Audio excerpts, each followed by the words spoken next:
All right, here we go. Welcome into Hawk Talk on Melrose. I am Collin, joined today. It's been a while, but he is back. Tyler is making his appearance, and we are going to go over the Iowa Kids Day scrimmage that happened this last Saturday. We didn't get a chance to go to it, but between the videos that circulated, between one of my buddies that lives in Iowa City that went to the scrimmage and provided me some intel, and then just some other articles, things like that, we've kind of gathered our thoughts from the day, and we'll kind of share what we kind of think. And we are getting so close to the season. It's not even funny. By the time this episode releases, we are less than 3 weeks away. Tyler, let's get right into it. Just very briefly, because we'll get into like specific things, but very briefly, what were your overall thoughts this year for Kids Day? I think the first thing that everybody's talking about, and it's no surprise, is I really feel like the quarterback room as a whole is in a much healthier spot than the last how many years. I mean, not only, and again, the focus is Mark Gronowski, but Hank Brown, Jeremy Heklinski behind them. I mean, when's the last time, I know it's only Kids Day, but when's the last time we could really talk positively about three quarterbacks, right? Yeah. And so I think that's the first thing. I think that is all credit to Tim Lester. Year two, him working specifically with those quarterbacks, right? Being the quarterback's coach. And I feel like you can see it. You can see it, the growth from, Hank Brown in the spring didn't look very good. And he had probably looked the best overall yesterday. Yeah. And so that tells me that we were at the spring, like you and I both went to that spring game, and we can contest he did not look good that day.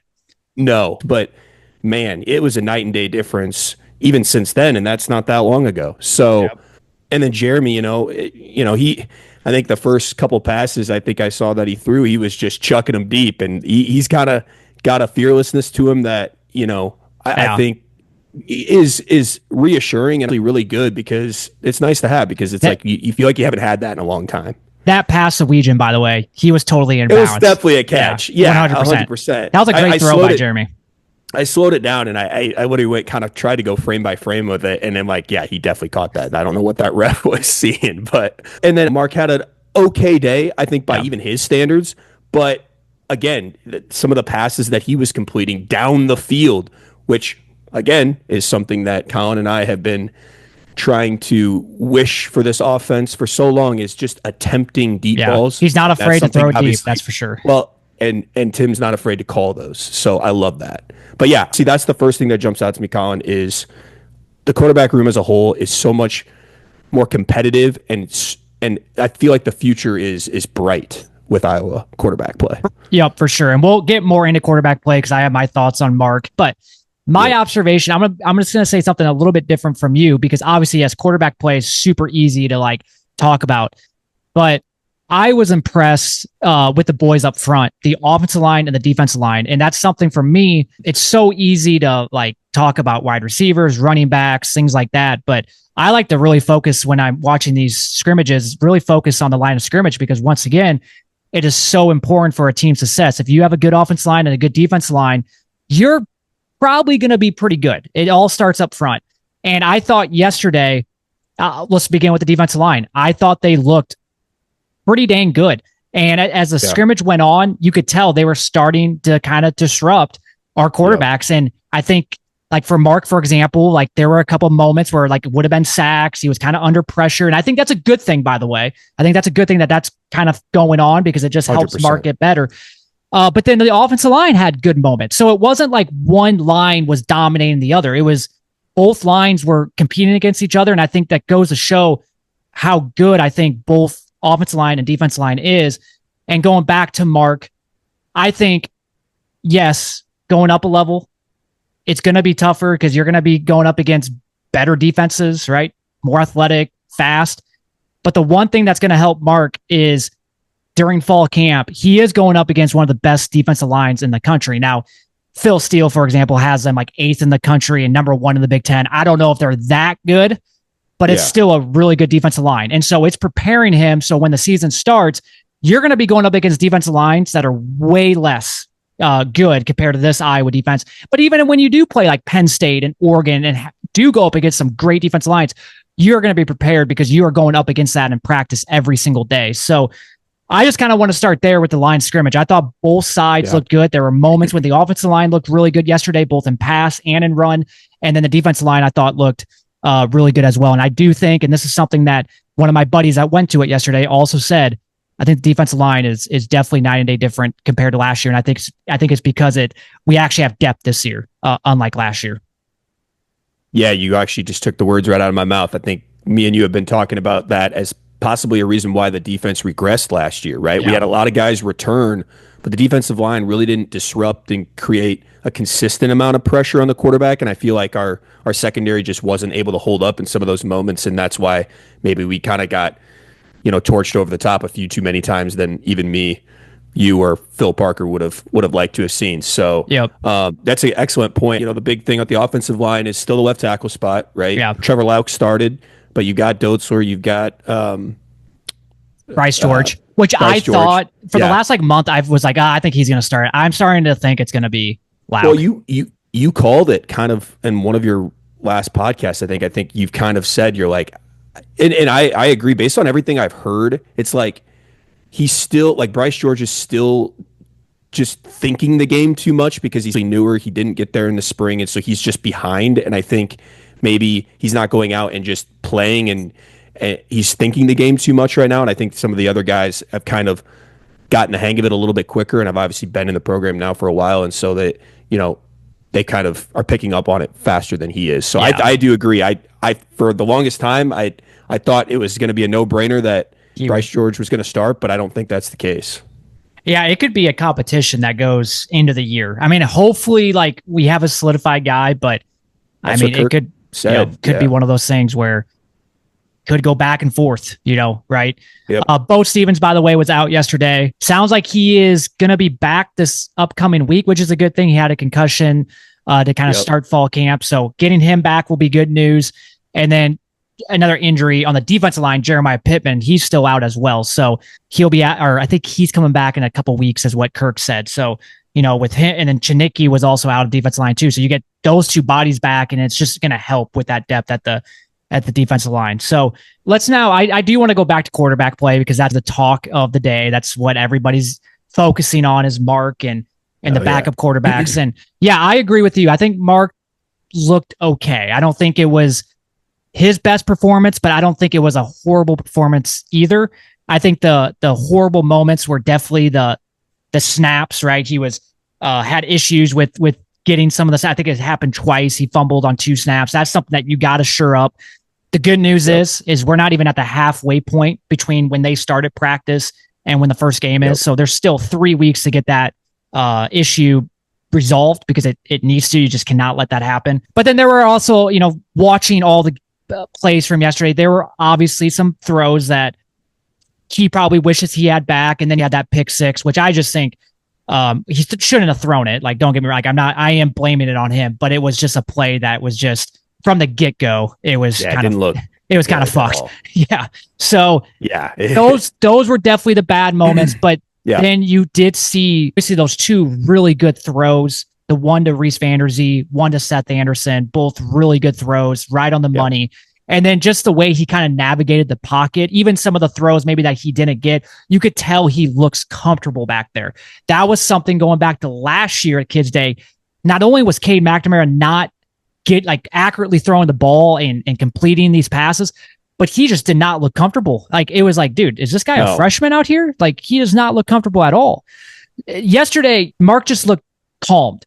And so that is something I really like to see. Now, yes, he does need to, shore up and I think a lot of it has to do with chemistry. I mean, once again, was out all of spring. Timing and yes. And that's something where hopefully as the next couple weeks kind of pan out, and you also get a game like Albany, which Albany's not a good team. I mean, that's a game that you should at least hang up 40 points on.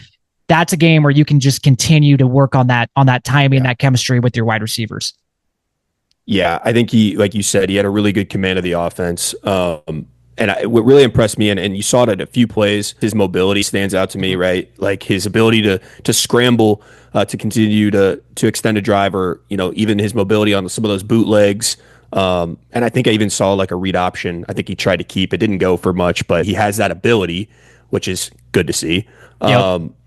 With the RPO offense that Tim wants to kind of run. So that stood out to me with him as well. And then, yeah, I mean, he went up against mostly the ones during practice, and Hank, quote unquote, from everybody that I've read and seen, it's like he looked better, but he was going up against mostly the twos. Yeah. So yeah, it's a great defense to try to prepare for, and that's a good thing, right? That he's struggling a little bit too. That means our defense was doing a good job of, and again, how much do you take from all this? Again, you have to remind yourself, and I hear it, even from Kirk, it's like over time, the defense starts knowing what our offense does because we go up against it every day. And exactly. So, again, it's hard to tell it's hard to tell which one side is doing better than the other. But again, you just want to see those guys go out and compete, be competitive, and execute, try to execute the best they can. And I thought up and down, but, a much better performance, much more reassuring performance than last year. The one thing that I do also want to mention with Mark, and this is what makes me feel good about things, is go back to last year after the Kids Day scrimmage when Cade looked really bad. One of the reporters asked Kirk, was this a one-time thing? Chad did. Yes. Chad did. Was it a one-time thing, or has this been kind of the story of fall camp? And he pretty much said, this is like, I don't know how he said it for sure, like exactly, but he's like, yeah, this has been pretty much how it's been. Yes. Like, this is not new. This year, the tone's definitely different with Mark. It sounds like that first day, he did not look very good, very rust, which rightfully so. Correct. But it sounds like, and Kirk's been talking about it, he said it at the media days on Friday, how like every day you can just tell slowly just getting better and better and better. And he's had some really good moments in practice. So that's what's reassuring to me. It's not a Cade situation. Last year after that Kids Day, we were all like panic mode because not only did he look bad, but then when Kirk said that, it's like, oh boy. So that means Sullivan's going to start, but Sullivan didn't look that good either that day. And he was going up against the two. So we were in full panic mode last year. With Mark, not only wasn't a great day, but it wasn't a bad day either. And then also that reassuring by Ferentz that, this has kind of been what it's like, and he's just getting better and better as, each and every practice goes on. This might be a little segue here, but I wrote this down. I shared it with you kind of when I was watching some of these videos, but just a couple comments from Tim Lester about Mark. Basically, I'm paraphrasing, but last year we weren't able to change pass protections. The quarterback had the ability to do so, but never did. Mark has done so and has really bought himself more time in the pocket to succeed this year. So that's number one to me, says he's thinking the game and understands our offense enough to be able to do that, which is already better than last year. And then just talking about in terms of leadership, he's done a phenomenal job of coming in here and not being too big for everyone, just getting in and working, whether it's weight room, on or off the field, everything like that. It's like, am I reading too much into it, or is those kind of like indictments on Cade there? I don't know. It could be. I know you sent that to me the other night, and I'm like, yeah, that might be the case for sure. Yeah. And so, again, my point is, I firmly believe we are in a much better spot than last year. 100%. At this time. So 100%. And we don't know. And I said this on the last episode. We truly do not know if Mark will be the guy for us, because, we're just going to have to wait to see it to essentially, I want to say like believe it, but just know it. But I think right now we are at least feeling comfortable going into the season with Mark Gronowski as our quarterback versus what we've had the last half decade, right?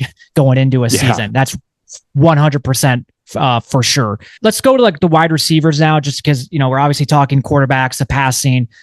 Yep. I thought yesterday, I think the top three guys, in my opinion, just from yesterday, this might not be what it's going to be.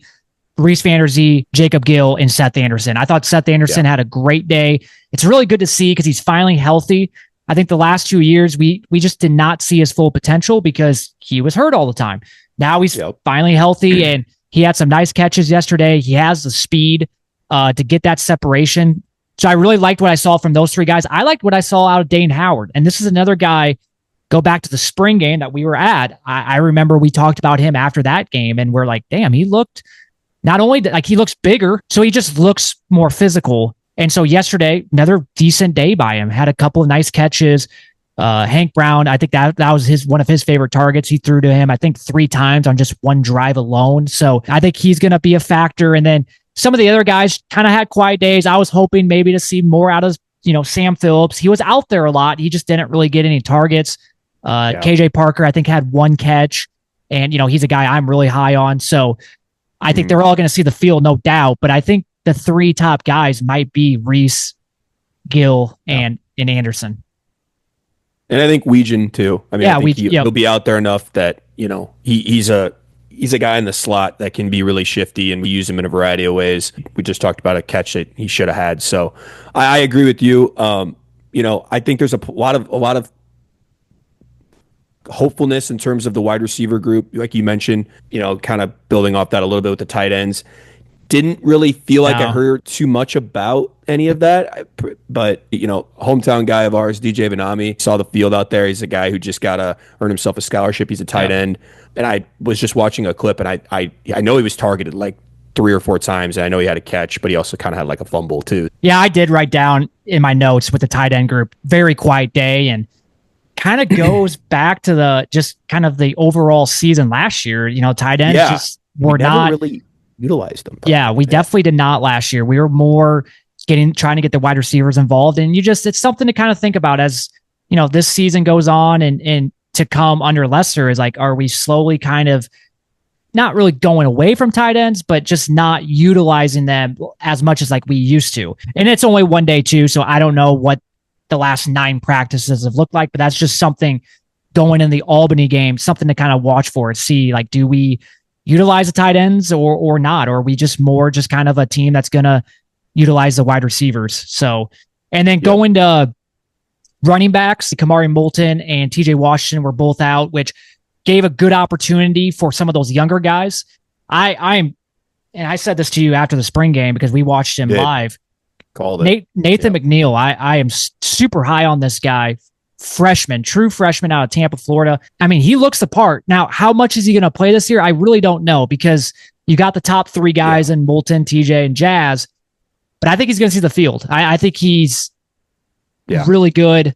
And as a freshman too, I mean, what's to come? That's what I'm excited for. Yeah, I think Kirk, he was talking to a reporter and how much do you think he weighs? And someone's like 175. He's like, he actually weighs like 200 pounds, which he does not look like he does, but that's crazy.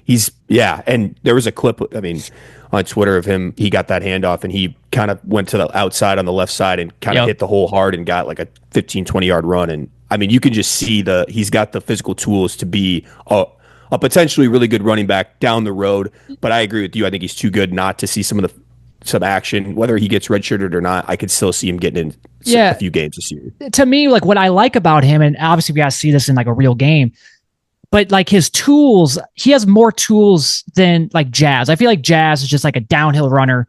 Yeah. Nathan, what I've kind of seen is he's kind of shifty. He's explosive. He can get to the outside. Like he just has a little bit more tools that he can utilize. And so that's, to me, is something to kind of watch for. Another guy too is Xavier Williams. I mean, he's another guy that we keep hearing tough to take down. He's a just really physical dude, probably not very fast, but we saw him a little bit yesterday as well. I think, in my opinion, the running back room, we do not have a Caleb Johnson, but I really do like this room. And Omar Young, the running backs coach on Friday, did mention it's an open competition right now, which I think is a good thing. That means that, maybe there hasn't been a standout guy, but that also might mean there's just a lot of dudes that are making plays and it's just kind of tough to tell. I think for me, and I keep saying this, going to be running back by committee.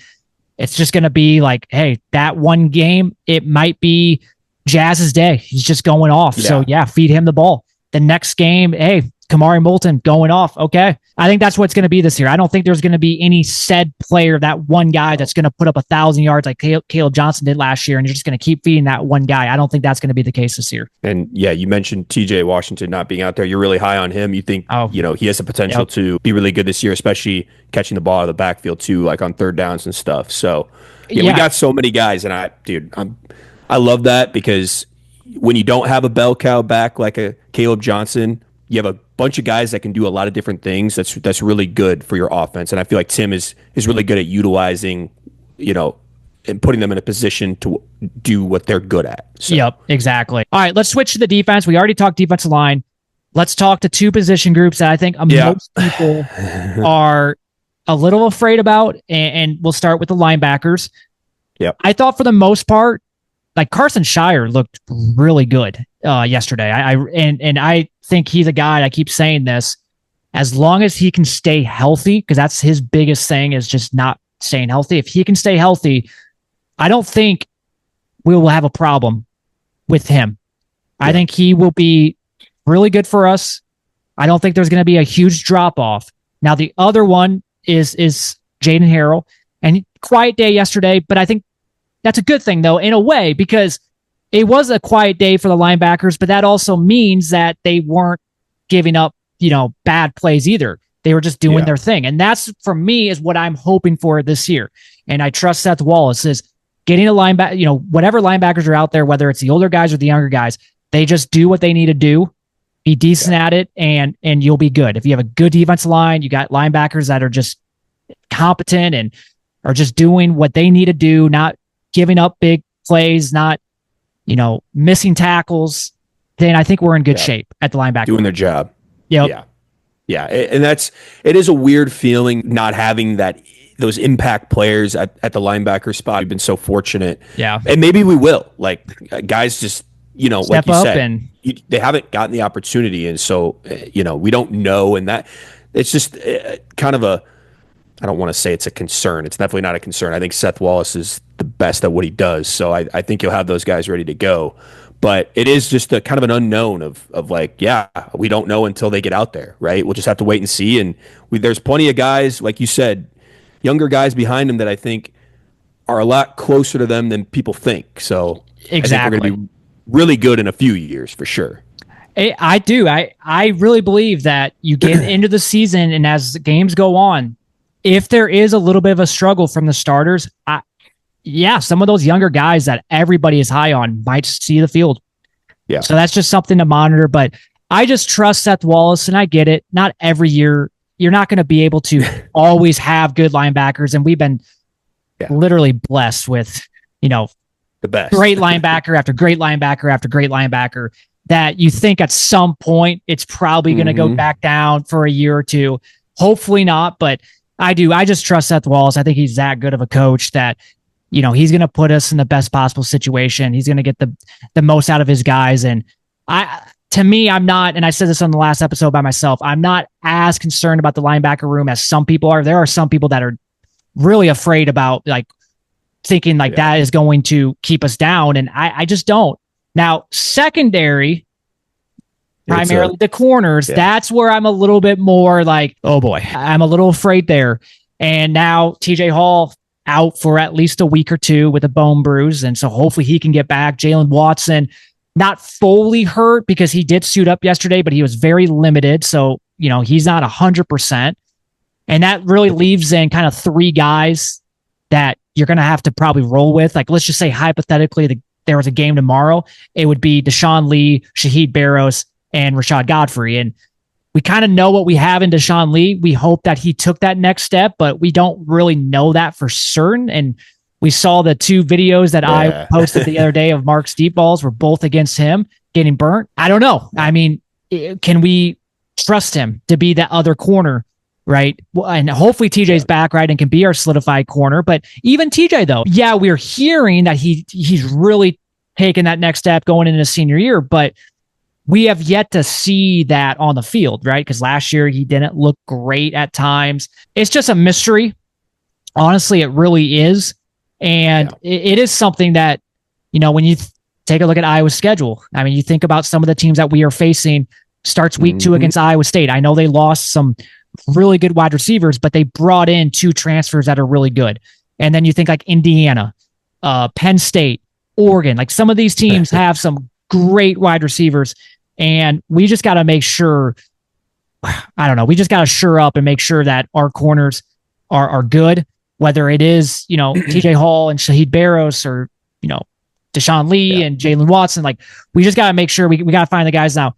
Going back to Seth Wallace, I trust Phil Parker. I really do. It's just last year gives me a little bit of PTSD because it just felt like just could not figure it out. I mean, one game it was Nestor and somebody else, and the next game it was this guy and this guy. Yeah. And then, this guy would struggle, and then we'd bring in another guy, and bring me back to like 2 years ago where it was Cooper DeJean and Jamari Harris. Yeah, Jamari Harris, and you just felt fine on both sides. Yeah. So yeah, I would say I'm concerned. Just again, like you said, the injury thing scares me. I was listening to that podcast with David Eicholt and Elliot Clough and Sean Bach, and I can't remember which one brought it up, but they kind of made a good point. It's like, even if it got to a point with like TJ Hall's kind of got to be like a Jamari Harris in terms of like, yes, got to lock down half the field, get at least one side of the field, figure it out kind of on the fly. Like, it's not going to be great maybe, but it won't, at least you got that. And so and that's where I'm going back to what I said earlier though, but it's like, are we for sure though TJ Hall can be that guy? And that's why they were bringing that up. So and they were like, again, you don't know. He's like, you just got to hope, right? Like, we got to hope that that's the case. And then the other thing, and I agree, and I think this is important to, again, bring up, if our D-line is as good as I think it can be, I think that only helps them. Yes, I do too. They don't have to be in coverage as long as maybe even last year. And so, again, we have to remind ourselves of that. Our team defense, like, every level complements each other, right? And so it starts up front, ends at the back end. And so I feel really good about the safety spot. Yeah. The court, really good about that. Cohen, dude, star defensive player yesterday. I thought he was all over the field making plays. We'll probably touch on it. But yeah, I'm concerned. And it sucks because, we're only 3 weeks away. And as long as TJ Hall is healthy and is going to play as good as I think we hope, then I feel good. But we just don't know yet. Yeah, and I think that first game against Albany, we won't really know. No, we're not going to know much. We will know the Iowa State game because we are going up against one of the best quarterbacks that we will face this year. And once again, they, with Iowa State, they always have a decent wide receiver core. So we will know week 2, like what we have in our corners. And I hope I just hope that they can, be good enough, because that might either win us that game or lose us that game, depending on how they play. I mean, they definitely, this last year, right? Think about some of the big plays in the second half did not help. So I'm totally good with the safeties. And that's why when I say I'm concerned about the secondary, I don't use the word I'm concerned with the corners. Secondary or the safeties, I'm not concerned by, as long as we stay healthy, because we do have some depth issues at safety. But if we stay healthy, I really love Cohen, at free safety now, switching over there, and then Zach Lutmar. I think that's just an upgrade compared to last year. Because once again, like Quinn Schulte, he was a decent player for us, but he wasn't that athletic, so he was very limited. Zach Lutmar, way more athletic. I love what Cohen brings to the table, and then just moving X to free safety, I just think only helps. I think he's naturally better at that position. So I'm not really concerned about the safeties as long as we stay healthy. If we start having injuries, then I am, because depth is not great there. But corner, definitely we need to shore up. And then one last thing before we end this. I thought special teams yesterday, Reese Dakin, I mean, could he be better than Torrey Taylor? I mean, honestly could be the case. Last year as a freshman, did pretty good considering he was a freshman, and he just looks even better now. It just looks like he's number one confidence. He just has more power to his punts, and I'm really excited for him. And then Drew Stevens, you kind of know what you have in him. Had a not so good spring game, but definitely looked better yesterday. And so probably one of the best, maybe the best special teams, unit in the country, especially when you consider Caden Weegan, as a returner. Year 2 with Reese, it's like now it's just about consistency.